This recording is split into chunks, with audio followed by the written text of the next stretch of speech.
नमस्कार विद्यार्थियों, मैं श्रीराम नायक, सहायक आचार्य इतिहास विषय से राजकीय महाविद्यालय श्री डूंगरगढ़ बीकानेर से। आज हम बात करेंगे रजिया सुल्ताना पर। हम सभी जानते हैं रजिया सुल्ताना भारत के मुस्लिम इतिहास में पहली महिला शासिका थी। और अब इनके शासिका बनने के पीछे की कहानी पर यदि हम बात करें तो क्या रहा।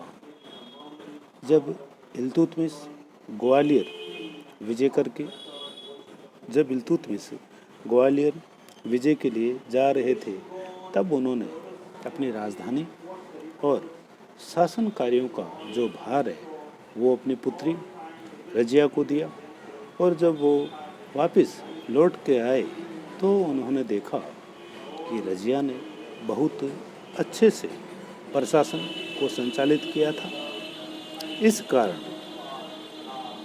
इल्तुतमिश ने ग्वालियर विजय के बाद जो मुद्राएं जारी की, उन मुद्राओं पर रजिया सुल्ताना का नाम लिखवाया। और उस समय मुद्राओं पर नाम लिखवाने का मतलब था कि जो रजिया इल्तुतमिश के बाद शासिका बनेगी। इल्तुतमिश ने ये इसलिए किया क्योंकि उनका जो सबसे योग्य जो पुत्र था नासिरुद्दीन महमूद, उसकी मृत्यु बंगाल अभियान के दौरान हो चुकी थी। तो रजिया को जब अपना उत्तराधिकारी घोषित किया गया तो इसके लिए इल्तुतमिश ने ईरानी परंपराओं को अपनाया था, जो वंशानुगत उत्तराधिकार को मान्यता देती है। तो इस बात का विरोध किया गया इल्तुतमिश के अमीरों के द्वारा कि भाई आप रजिया को अपना उत्तराधिकारी क्यों बना रहे हैं। तब इल्तुतमिश ने अपना अमीरों से कहा कि मेरे बाकी जो पुत्र हैं सभी भोग विलास में डूबे हुए हैं, और मैं ये पूरे विश्वास के साथ कहता हूँ कि मेरी मृत्यु के बाद ये जो बात है सिद्ध हो जाएगी कि मेरी सबसे योग्य जो उत्तराधिकारी है वो रजिया ही है। और इस प्रकार से जो रजिया इस प्रकार से इल्तुतमिश की उत्तराधिकारी बन जाती है। लेकिन जो तुर्क अमीर थे, उन्होंने इल्तुतमिश की मृत्यु के बाद रजिया को सुल्तान नहीं बनाया। और ये कोई पहली बार नहीं है कि जब किसी शासक के आदेशों को उलट दिया गया हो। इस प्रकार के जो एग्जाम्पल है हमें मध्यकाल में बहुत मिलते हैं। जैसे महाराणा प्रताप भी उदय सिंह की पसंद नहीं थे और उदय सिंह ने अपने दूसरे पुत्र को अपना उत्तराधिकारी नियुक्त किया था, और बाद में इस निर्णय को उनके अमीरों ने पलट दिया था। तो इस प्रकार से यहाँ भी जो इल्तुतमिश का जो निर्णय है, इल्तुतमिश का निर्णय पलट दिया गया और रुकनुद्दीन फिरोज को शासक बनाया गया। और रुकनुद्दीन फिरोज जो एक अयोग्य व्यक्ति था, और इसके समय हम देखते हैं कि सारी राजकाज की जो व्यवस्था है इनकी माँ शाह तुर्कान के द्वारा संभाली जाती थी। और शाह तुर्कान जो है एक अति महत्वाकांक्षी और दुर्दांत महिला थी ये, और ये अपने अत्याचारों के लिए जानी जाती थी। और थोड़े ही समय में जो राज्य की जनता है वो इनसे परेशान हो जाती है। और इसी बात का फ़ायदा उठा करके रजिया एक दिन जब दिल्ली के लोग जुम्मे की नमाज अदा कर रहे थे, तो उस समय रजिया लाल वस्त्र पहन करके उनके सामने जाती है। लाल वस्त्र उन्होंने इसलिए धारण किए थे क्योंकि उस समय जो लाल वस्त्र न्याय के प्रतीक माने जाते थे। लाल वस्त्र धारण करके रजिया ने दिल्ली के लोगों से कहा कि भाई ये जो इल्तुतमिश है, इल्तुतमिश के निर्णय को बदल दिया गया। वो ये चाहते थे कि मैं उनकी उत्तराधिकारी बनूं, लेकिन महत्वाकांक्षी जो तुर्क अमीर थे उन्होंने उनके निर्णय को बदला है, और आप लोग मेरी सहायता कीजिए। और यदि मैं योग्य शासक नहीं साबित हूँ तो आप मेरे को सिंहासन से उतार दें या फिर राजगद्दी को पुनः ले लें। तो इस प्रकार से दिल्ली की जनता और रजिया के बीच में शासन का एक समझौता तय हुआ। ये पहली दफ़ा था जब उत्तराधिकार के मामले में दिल्ली की जनता ने सीधा हस्तक्षेप किया था। लेकिन ये जो बात है, ये बात उस समय के जो तुर्क अमीर थे उन लोगों को ये पसंद नहीं आई, क्योंकि वो ये समझते थे कि उत्तराधिकार चुनने का जो अधिकार है वो हमारा है, जबकि यहाँ दिल्ली की जनता ने सीधा हस्तक्षेप किया था। तो इस बात के कारण जैसे ही रजिया 1236 में शासिका बनती है, ये मध्यकालीन इतिहास की एक विचित्र घटना है जब कोई महिला शासिका बनती है। तो इनके शासिका बनने के बाद इनके जो अमीर थे, इनके अमीरों ने विद्रोह कर दिया और उनका साथ उनका जो वजीर निजामुल मुल्क जुनैदी दे रहा था, और ये इल्तुतमिश का काफ़ी वफादार हुआ करता था। उस समय रजिया ने शासन ग्रहण किया ही था और उनकी जो सेना है उस पर भी उनकी पकड़ इतनी मजबूत नहीं थी। इस कारण रजिया ने कूटनीति अपनाते हुए दिल्ली के पास यमुना नदी के किनारे एक शिविर डाला और इन्होंने कूटनीति के माध्यम से मुल्तान के गवर्नर कबीर खां और बदायूं के गवर्नर मोहम्मद सलारी को अपने पक्ष में कर लिया, और इन्होंने ये अफवाह फैला दी कि सभी बड़े अमीर व्यक्तिगत रूप से रजिया के पक्ष में हैं। तो इस अफवाह ने कार्य किया और जो भी अमीर वगैरह थे वो भागने लगे, और उन्हीं में से एक था वजीर निजामुल मुल्क जुनैदी, और ये भागता हुआ मारा जाता है। तो इस प्रकार पहला जो विद्रोह था इसका रजिया ने कूटनीति से बड़ी ही सूझबूझ के साथ इसका दमन कर दिया। अब इस विद्रोह के बाद अब रजिया को लगा कि यदि ये तुर्क अधिकारी अपने पदों पर बने रहे तो मेरा आगे फिर ये विद्रोह करेंगे।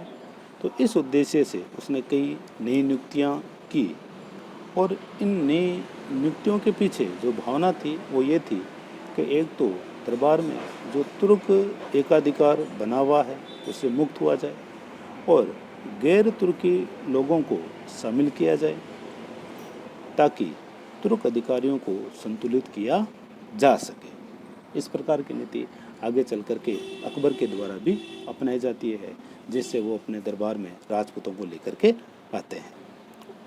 और नवीन नियुक्तियों में रजिया ने मुहाजुबुद्दीन को अपना वजीर बनाया। अमीर ए आखुर का जो पद है वो जमालुद्दीन याकूत को दिया, और अमीर ए आखुर जो है ये असुसाला का प्रदान हुआ करता था, और अमीर ए हाजिब के पद पर एतगिन को नियुक्त किया, और ये जो था ये दरबार में शिष्टाचार का पालन करवाया करता था। इस प्रकार से और भी इन्होंने कई नियुक्तियां की। तो ये जो बात थी, इस बात के कारण जो अमीर वर्ग था, अमीर वर्ग में प्रतिक्रिया होनी स्वाभाविक थी। दूसरा, अमीर वर्ग की प्रतिक्रिया का जो बड़ा कारण रहा वो ये था कि रजिया ने शासिका बनने के बाद एक मर्दाना रवैया अपनाया था, और वो मर्दों के समान शिकार पे जाया करती थी, मर्दों के समान ही घोड़सवारी किया करती थी, अपना दरबार लगाया करती थी, युद्ध पर जाया करती थी, और उन्होंने अपनी जो वेशभूषा है अपनी वेशभूषा को भी उन्होंने बदल लिया था, और वो दरबार में टोपी लगा के आया करती थी जिससे कुलाह आपको लिखा हुआ मिलेगा, और कोट पहन के आया करती थी जिसे कुबा कहा जाता था, और इनकी जो उपाधि थी वो थी उम्दत उल निस्वा, जिसका अर्थ होता है महिलाओं में अनुकरणीय।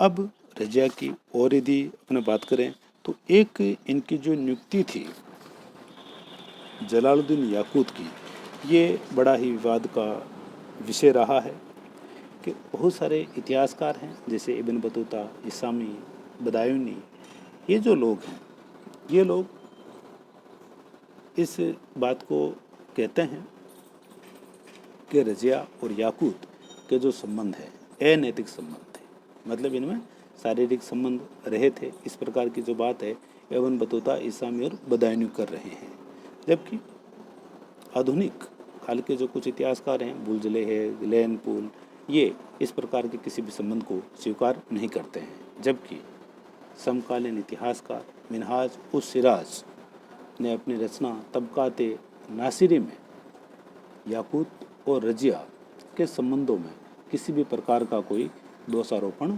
नहीं किया है। लेकिन जो रजिया की याकूत से निकटता थी, याकूत को अधिकार था कि ये कभी भी किसी भी समय किसी भी स्थान पर रजिया से मिल सकता था, और जब भी रजिया घोड़सवारी के लिए जाया करती थी, उसे घोड़े पे बिठाना और घोड़े से उतारना, ये जो कार्य था वो याकूत का था। ये रजिया के साथ शिकार पे जाया करता था। तो इस बात को लेकर के जो रूढ़िवादी जो तुर्क थे, उनमें एक प्रतिक्रिया का भाव था, और होना स्वाभाविक भी था, क्योंकि रजिया बेहद सुंदर महिला थी, और जो बहुत सारे जो तुर्क हैं वो खुद रजिया से विवाह करना चाहते थे। तो इस बात को लेकर के तुर्कों ने इन पर दोषारोपण किया। अब रजिया जब शासिका बनी तो इनके सामने कई समस्याएं भी आती है, और इन्हीं समस्याओं में एक था करमातियों का विद्रोह। करमाती एक संप्रदाय था, और ये दिल्ली में इस्लाम की जगह करमातियों का शासन स्थापित करना चाहते थे। इनको नूरुद्दीन नाम के किसी व्यक्ति ने भड़काया, और इन्होंने दिल्ली की जामा मस्जिद पर आक्रमण कर दिया, और इन्होंने सोचा कि रजिया भी यहाँ है, और इन्होंने बड़ी संख्या में यहाँ तुर्कों की हत्याएं की। लेकिन रजिया ने यहाँ सेना भेजकर इस विद्रोह का दमन कर दिया। ये रजिया की योग्यता का प्रमाण था। इसी प्रकार से रजिया के समय सीमांत समस्या भी आ जाती है, और हमने बात की थी इल्तुतमिश की, तो हमने देखा था उस समय भी जलालुद्दीन मंगबरनी जो इल्तुतमिश से सहायता चाहता है चंगेज़ खां के विरुद्ध, लेकिन इल्तुतमिश ने उनकी सहायता नहीं की थी। और इसी नीति को यहाँ रजिया ने भी अपनाया। जब मलिक हसन करलूम मंगोलों के विरुद्ध रजिया से सहायता मांगता है, तो रजिया ने सैन्य सहायता देने से इनकार कर दिया, हालांकि इनकी आर्थिक सहायता इनके द्वारा की गई थी। तो इस प्रकार से रजिया ने अपनी राजधानी को मंगोल आक्रमणों से बचा लिया था। लेकिन जैसे जैसे समय बीतता गया, वापिस जो तुर्क अमीर थे उनमें एक प्रतिक्रिया हुई कि भाई जो रजिया है, रजिया को शासन से हटाया जाए। क्यों? क्योंकि चालीसा के जो लोग थे, जिसका गठन इल्तुतमिश के द्वारा किया गया, चालीसा के लोग ये चाहते थे कि शासन पर कठपुतली सुल्तानी बैठे, जबकि यहाँ रजिया जो है वो संपूर्ण प्रभुत्व संपन्न सुल्तान के समान व्यवहार करती थी। और दूसरा, जो रूढ़िवादी लोग थे, उन्हें एक महिला को सलामी देना, उनके सामने शीश झुकाना, ये जो चीज़ें थी उनको पसंद नहीं थी। और इसके कारण पुनः 1240 में जो अमीर थे, अमीर रजिया के विरुद्ध इकट्ठे हो जाते हैं। इससे पहले की यदि थोड़ी बात करें तो रजिया ने रणथंभौर पर आक्रमण किया, और एक रजिया ने ग्वालियर पर आक्रमण किया था। और ये जो दोनों ही आक्रमण थे, इनमें रजिया को विजय प्राप्त नहीं हुई थी, लेकिन इसने रजिया की सेना का जो खोखलापन है वो उजागर कर दिया था।